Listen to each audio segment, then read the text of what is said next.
Adrenal Insufficiency. Real stories, real people. Presented by the My Story with Addison's support group.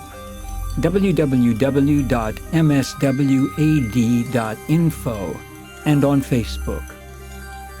On May 5, 2008, I was misdiagnosed while in the hospital having knee surgery after a post-26.2-mile marathon. They said I had failure to thrive. I weighed only 82 pounds at the time because the surgery left me unable to digest food. I was later diagnosed correctly with Addison's disease, a form of adrenal insufficiency.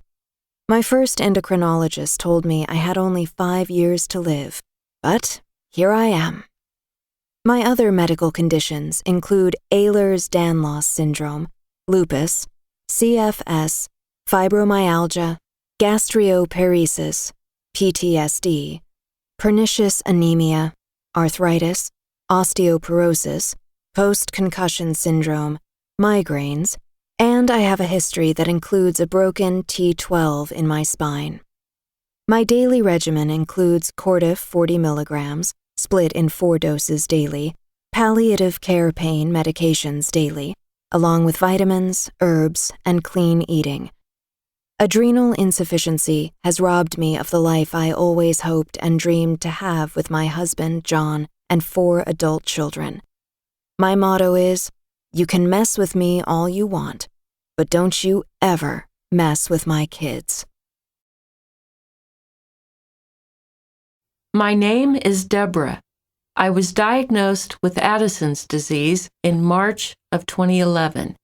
I also have other illnesses, including hypothyroidism, deep vein thrombosis, ovarian cysts, a gluten sensitivity, irritable bowel syndrome, and I suffer from anemia. Addison's disease has changed my life in many ways, and I currently am managing issues with obesity, frequent infections, and isolating depression. Although I battle for life every day, I am thankful that there is treatment for my disease and hope to see advances and swift awareness on how to help and understand people with Addison's in my lifetime.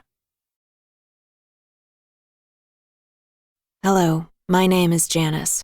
I'm 42 years old and I live in North Carolina. I was diagnosed with adrenal insufficiency in 2003. When I was pregnant with my second son in 1995, I was anemic throughout my whole pregnancy. The day I went into labor, I was also dehydrated. After having trouble with delivery, I had to have a C-section. I started feeling more pain than I should have, and I was put to sleep for the remainder of the delivery. In the days following, I became deathly ill.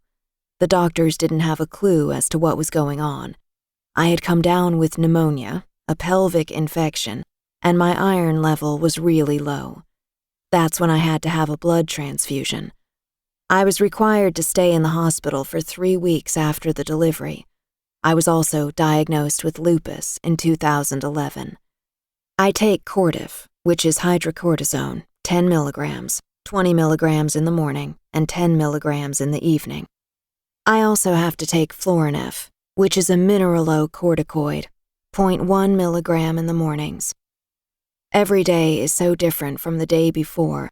I never know when I go to bed at night if I would be able to get out of bed the next morning.